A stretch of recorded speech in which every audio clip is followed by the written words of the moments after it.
Everyone laughed when the Singaporean billionaire mocked the black waiter until he answered in flawless Chinese. "Look at that monkey serving our table," said Serafina Liang in Mandarin, pointing at the waiter as if he were a decorative object. "I bet he can't even hold chopsticks properly. People like him should be scrubbing toilets, not serving civilized people like us." Laughter spread across Emerald Court, Manhattan's most exclusive restaurant. The 5 American businessmen at her table chuckled uneasily, not understanding a word, but eager to impress the woman who controlled a $70 billion empire. Jordan Cole kept pouring wine, his face impassive, as if he hadn't heard a single poisonous syllable. At 34, he had learned to swallow humiliations like this every day for the last 9 months. But tonight, something different glinted in his eyes, a dangerous calm only found in those who have weathered worse storms. Serafina Liang, chairwoman of Lianhua Group and one of the wealthiest women in Asia, had flown into New York to close technology import deals.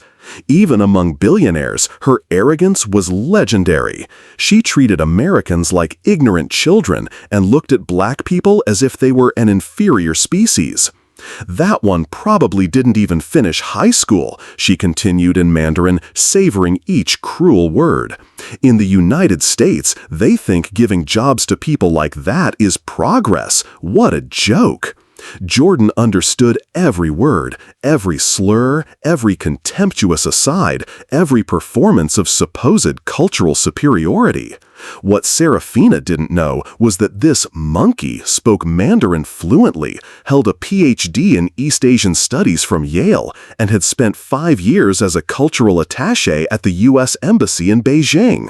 9 months earlier, he had been Dr. Jordan Cole, a leading American expert on U.S.-China relations.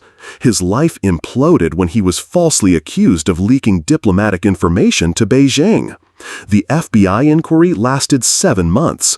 It ended with full exoneration, the evidence against him exposed as crude forgeries.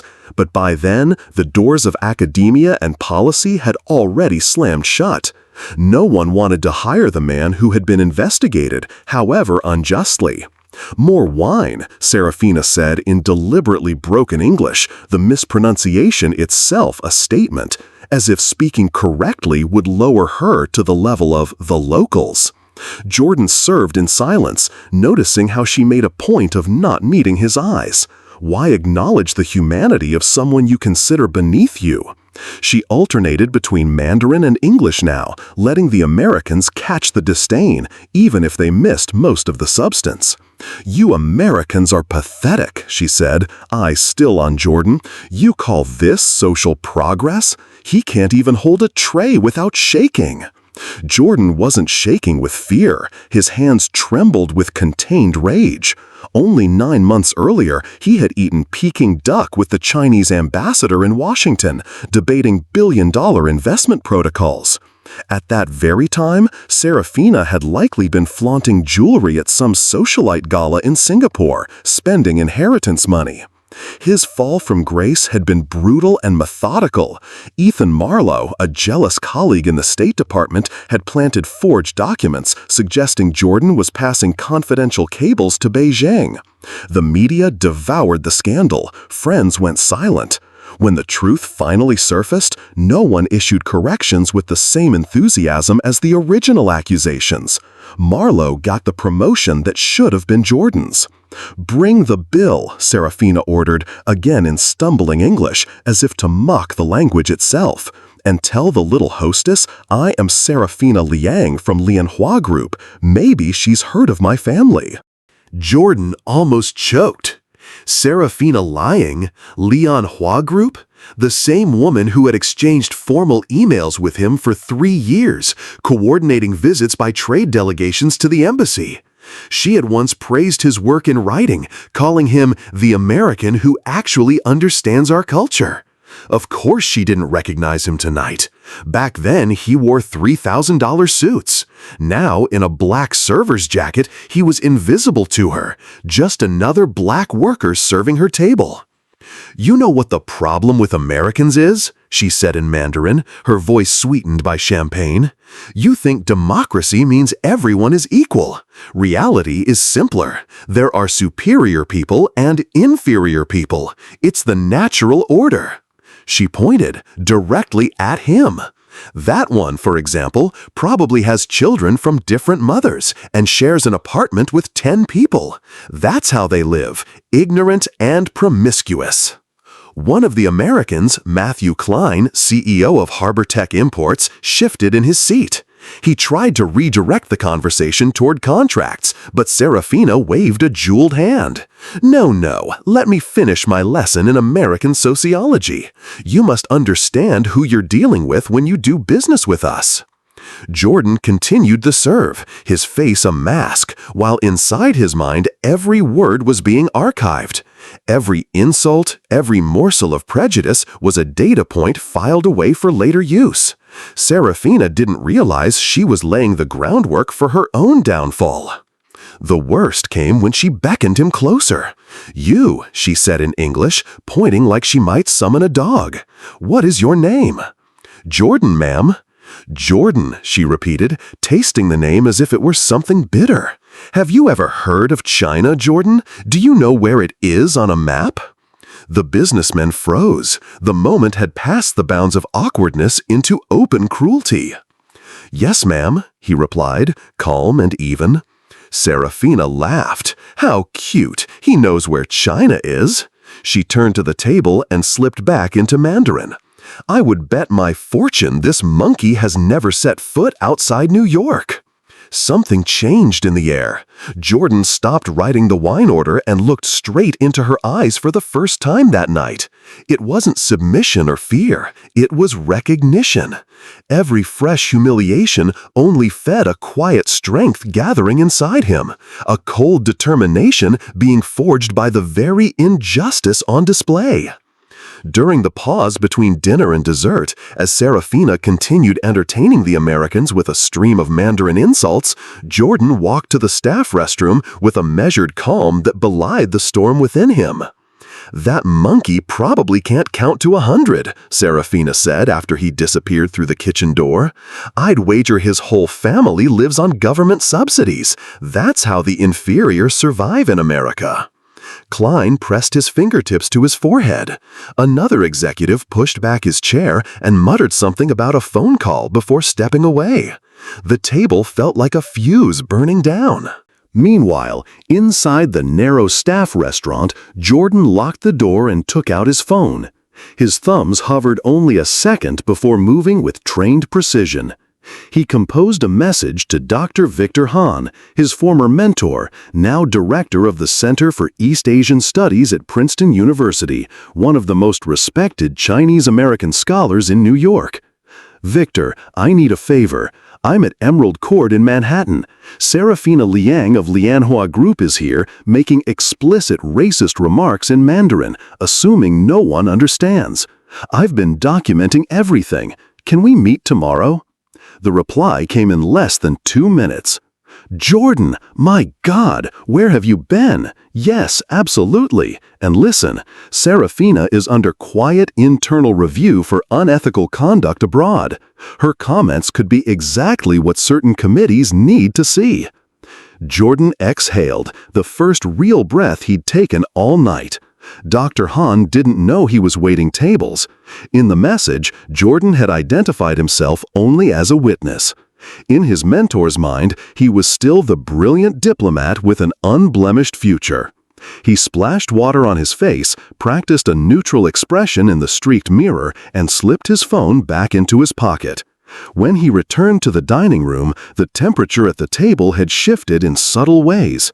The Americans had fallen nearly silent, watching Serafina as if somehow her voice had grown too loud for the room. She misread their discomfort as admiration. "You see," she said in Mandarin, gesturing at Jordan as he cleared plates, "when you establish a hierarchy, even Americans understand. This waiter is a perfect example. He knows his place." Jordan stacked porcelain with the care of a surgeon, but internally he was recalibrating. He no longer felt like prey. He felt like a witness preparing a brief. Every word she uttered now was not just an insult, it was evidence. Serafina reached for her phone and, with a manic little smile, began recording a video in Mandarin. "I'm at the most expensive restaurant in Manhattan," she said, angling the camera to include Jordan's shoulder as he moved behind her. "I'm demonstrating how Americans train their black workers. See how quiet he becomes when I speak with authority?" One of the Americans nearly dropped his glass. Jordan didn't flinch. He noted the angle of Serafina's phone, the way she narrated, the cadence of her voice, the same performative confidence he'd seen in negotiations when a party overplayed its hand. She had no idea she was documenting her own undoing. "In China," she continued into the lens, "we understand that races have natural functions. Black Americans are useful for manual labor, but never for leadership or intellect. It's basic biology." Klein stood abruptly. "Excuse me," he said, and left the table, his jaw tight. Two colleagues followed. Serafina interpreted their exits as permission to escalate. She switched to a syrupy English and addressed Jordan as if she were a toddler. You know how to clear a table properly?" she asked, smiling at her own caricature. "Or you only know how to carry plates like trained monkey?" Even men accustomed to the ruthlessness of international business felt the line had been crossed. No one said a word. "I can clear the table perfectly, ma'am," Jordan answered, voice steady, tone almost gentle. "How cute," she crowed. "He can speak properly. Perhaps he isn't as dumb as he looks." She turned back to her phone, narrating in Mandarin. "When you treat these people firmly, they learn how to behave." Jordan finished stacking the last plate and stepped back, hands folded behind him in the neutral posture hospitality manuals recommended. Only his eyes betrayed the shift. They no longer reflected humiliation, but focus. Over the next minutes, Serafina kept recording. Comments about Chinese racial superiority, theories about a natural hierarchy, direct insults aimed at Black Americans. She even praised herself for maintaining social order at a New York restaurant. Jordan made a decision. Without changing expression, he slid his own phone from his pocket and began recording her recording. A video within a video, capturing her words, the angle of her arm, the glitter of the bracelet that flashed each time she gestured toward him like he was a prop. Tomorrow, certain people would find these videos very interesting. Not her social media followers, committees, boards, consulates, the places where reputations were measured not by follower counts, but by conduct. He slipped the phone away with the same smoothness he used to produce diplomatic memos and returned to stillness. On the surface, nothing had changed. The billionaire was still talking. The waiter was still quiet. But beneath the tablecloth, the plates, and the polished silver, the center of gravity had moved. The night was no longer Serafina Liang's performance, it was Jordan Cole's deposition. And part 2 was already writing itself in the space between his patience and her pride. Serafina Liang was enjoying herself like a cruel child tormenting a trapped animal. Over the next 40 minutes, she turned the dinner into a public spectacle of humiliation, making even the American businessmen shift uneasily in their seats. "This monkey must think he'll get a generous tip tonight," she said in Mandarin, adjusting her napkin as Jordan placed the appetizers. "In the United States, they actually believe money can buy away racial inferiority. How naive." The businessman forced tight smiles, still clueless about the words, but sensing the cruelty in her tone. Matthew Klein, head of Harbor Tech Imports, tried several times to steer the conversation back to contracts, but Serafina kept circling back to Jordan. "You Americans are pathetic," she continued, alternating between Mandarin and broken English. "You think placing these people in real jobs is social progress. Just look at him. He can't even carry a tray without trembling." Jordan wasn't trembling with fear. His hands shook with suppressed fury, remembering how only 9 months earlier he had dined with the Chinese ambassador in Washington, speaking in flawless Mandarin about billion-dollar infrastructure projects. At that very moment, Serafina had probably been at a gala in Singapore, parading jewelry bought with inherited wealth. His fall had been swift and brutal.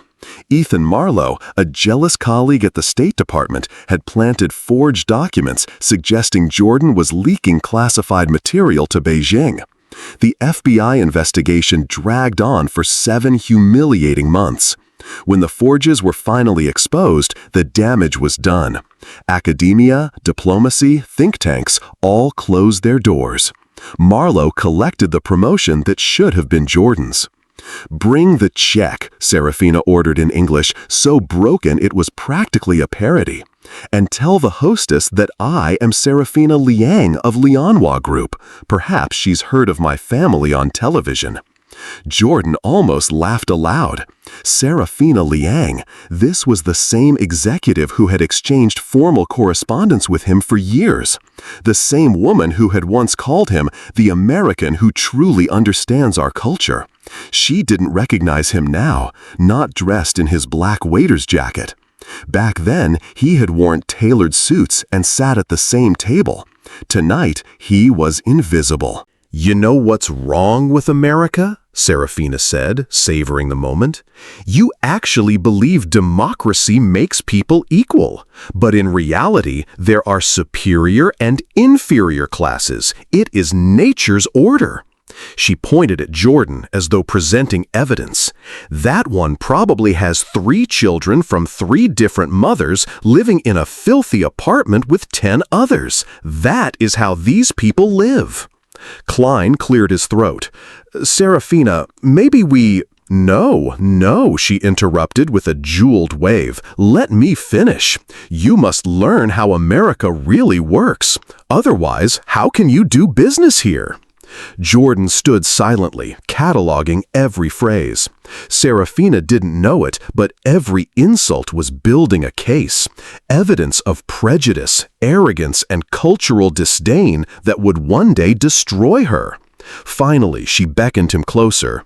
"You," she said in English, pointing as if summoning a pet. "What is your name?" "Jordan, ma'am." "Jordan," she repeated slowly, letting the syllables linger like something sour. "Tell me, Jordan, have you ever heard of China? Do you even know where it is on a map?" The Americans froze. This had gone well past rudeness into open cruelty. "Yes, ma'am," Jordan replied with calm precision. Serafina threw her head back and laughed. "How adorable! He knows where China is." She switched back to Mandarin. "I'd stake my fortune this monkey has never set foot outside New York." At that instant, the atmosphere shifted. Jordan put down his order pad and looked directly into her eyes. What she saw was not submission, not fear. It was something infinitely more dangerous: recognition. Every slur, every laugh, every casual cruelty was only hardening his resolve. A quiet strength was being forged, hammer strike by hammer strike, under the fire of her contempt. During the lull between courses, while Serafina continued insulting him in Mandarin, Jordan excused himself and walked calmly to the staff restroom. His phone was already in his hand before the door closed. "That monkey probably can't even count to 100, scoffed behind him, not realizing he was out of earshot. "His family probably survives on food stamps. That's how inferior races live in America." 2 of the American businessmen exchanged uneasy glances. Klein pressed a hand against his forehead, visibly sickened. "This is going too far," he muttered. "Too far?" Serafina smirked. "You Americans are so sensitive. In China, we know how to put everyone in their proper place. That is the difference between a civilization 5,000 years old and one barely 200. Meanwhile, in the restroom, Jordan typed a message with swift precision. Victor, I need your help. I'm at Emerald Court. Serafina Liang of Lianhua Group is here. She's making explicit racist comments in Mandarin, thinking no one understands. I have everything recorded. Can we meet tomorrow? The reply came almost instantly. My God, Jordan, where have you been all this time? Yes, meet me tomorrow. Listen, Serafina is already under quiet investigation in Singapore and Beijing for corruption and misconduct abroad. Her words could be exactly the evidence committees need. Jordan smiled faintly. His mentor, Dr. Victor Hahn, still thought of him as the brilliant young diplomat from Princeton's Center for East Asian Studies, not a waiter. He hadn't mentioned his current job in the message. When Jordan returned to the dining room, Serafina's cruelty had reached new heights. She was speaking in deliberately broken English, mocking foreign accents she considered inferior. You know how to clear table, or only carry plates like monkey." The businessmen fell into stunned silence. Even in their cutthroat world, this was beyond the pale. "I can clear the table perfectly, ma'am," Jordan replied evenly. "Oh, cute," she cackled. "He can speak properly. Maybe he is not so stupid after all." She turned to her guests. "Do you see? When you treat them firmly, they learn." And then she made her greatest mistake. Serafina lifted her phone and began recording a video. "I am here in Manhattan's most expensive restaurant," she narrated in Mandarin, tilting the camera toward Jordan.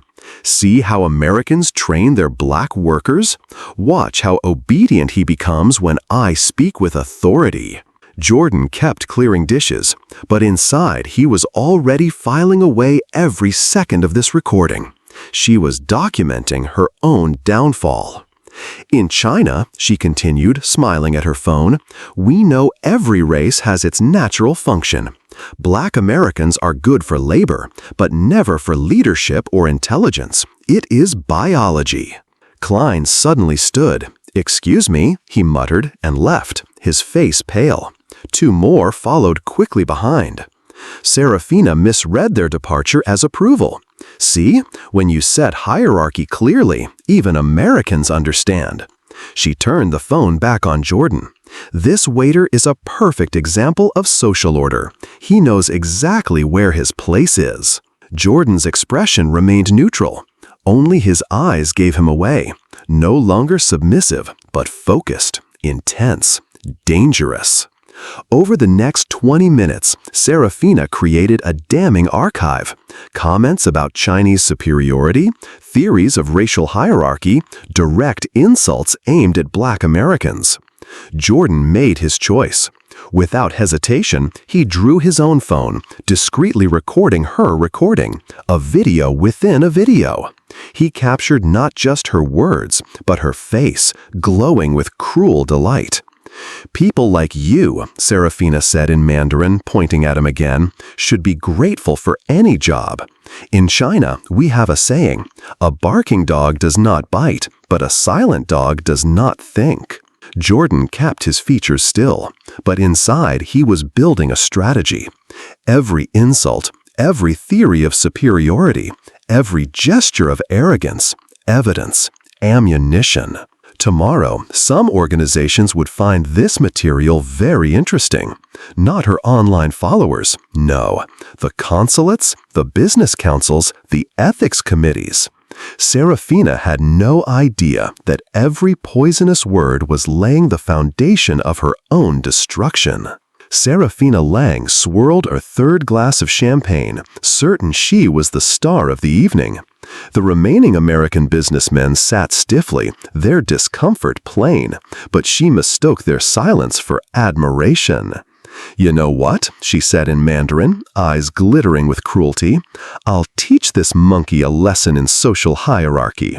She turned toward Jordan and, in mocking English, said, You know how to dance like monkey? I want funny show." Jordan straightened his shoulders, set down the tray, and for the first time that evening, smiled. A smile so calm, so confident, it made Matthew Klein nearly choke on his wine. "Madam Lang," Jordan said in perfect, elegant Mandarin, his pronunciation polished by years of study, "I believe you are confusing this establishment with a zoo." The restaurant fell into a silence so heavy it seemed to bend the air. Serafina froze, her face bleaching of color. The waiter, this black waiter, was speaking to her in Mandarin more refined than her own.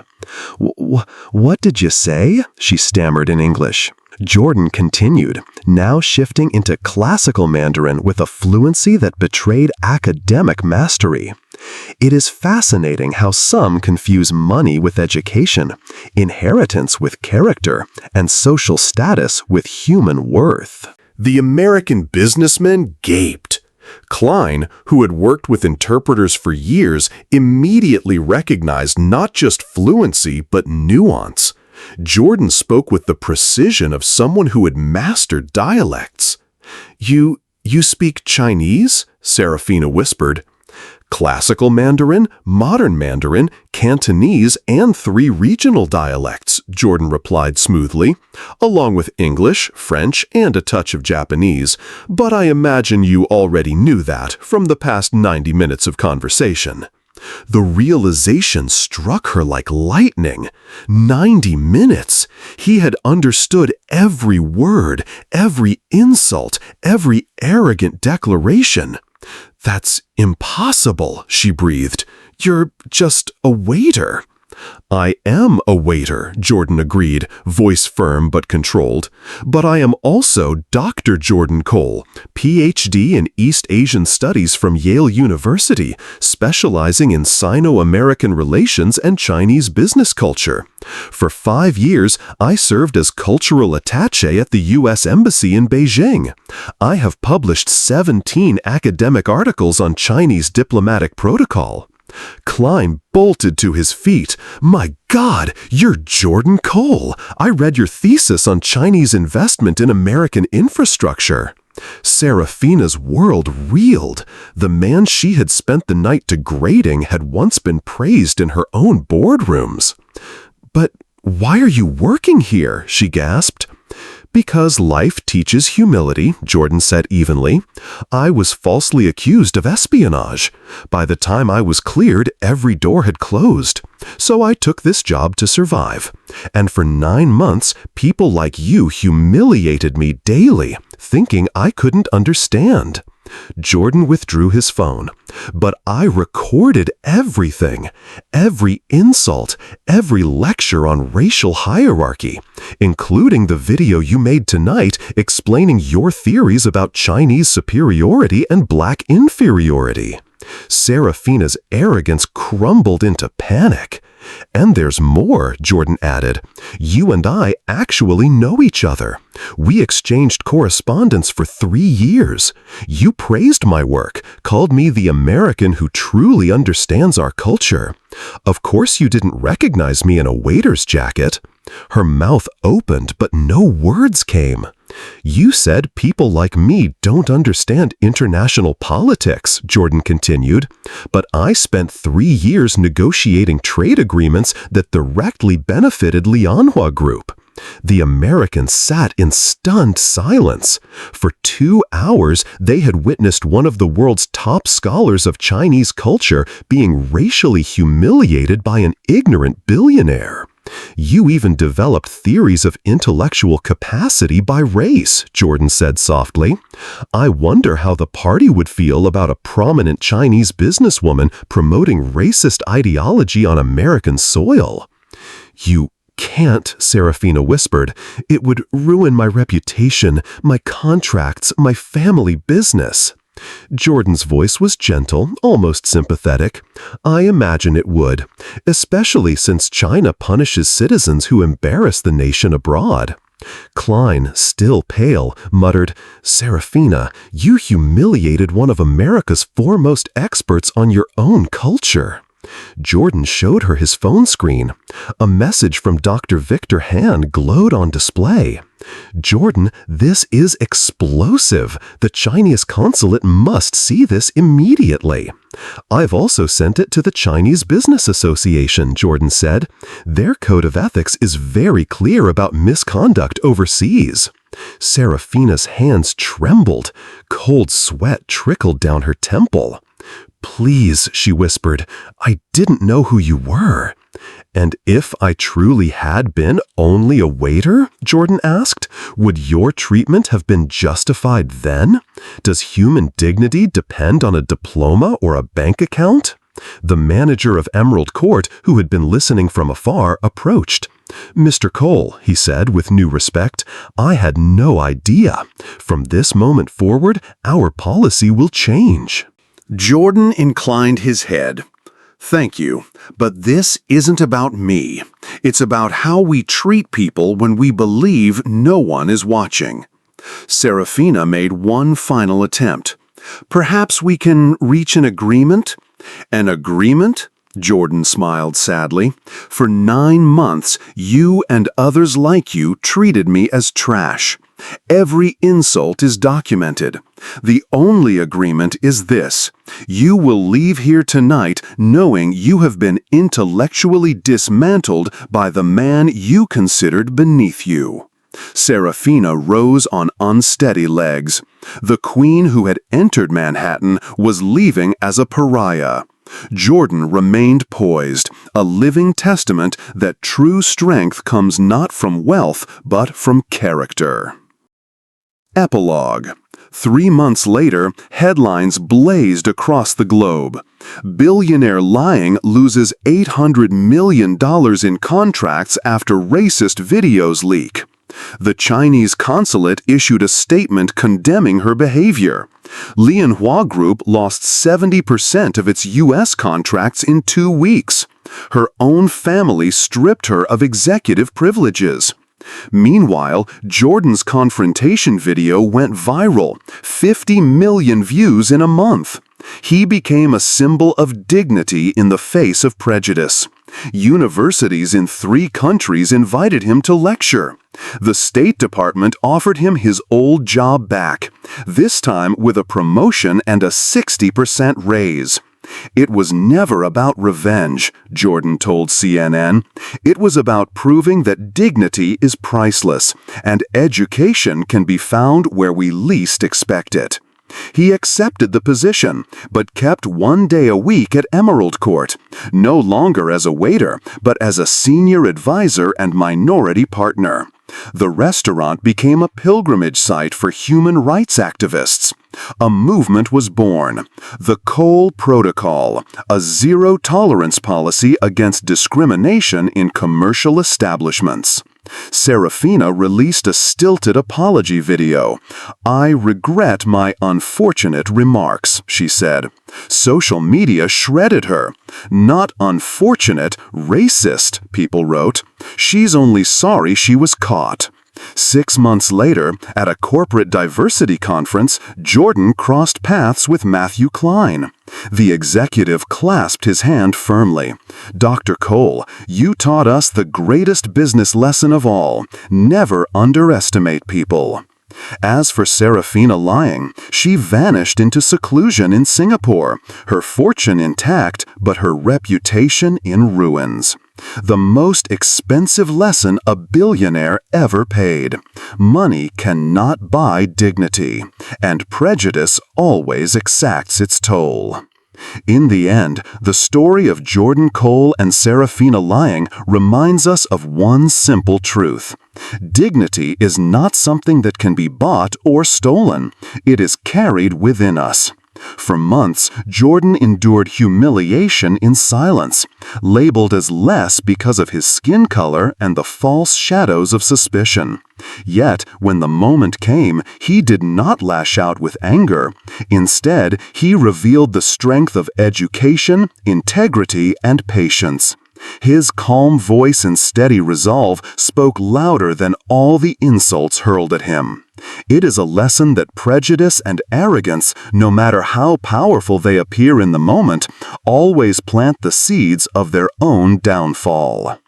In life, many of us face smaller versions of Jordan's trial: dismissive words, unfair judgments, relationships where respect is withheld.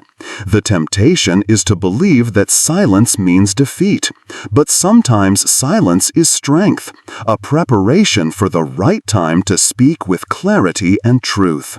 The American proverb says, "What is right is not always popular, and what is popular is not always right."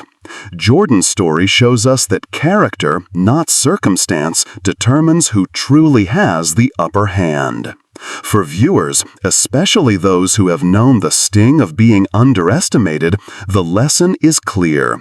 Never forget your worth, and never let the world's prejudice define your destiny. Each act of resilience is a quiet rebellion against injustice. Now, I invite you to reflect. Have you ever experienced a moment when someone misjudged you, only to be surprised by your strength? Share your story in the comments. If this message touched your heart, please like this video and subscribe to our channel for more powerful stories that challenge prejudice and celebrate human dignity. May you carry forward hope and peace even in the face of life's storms.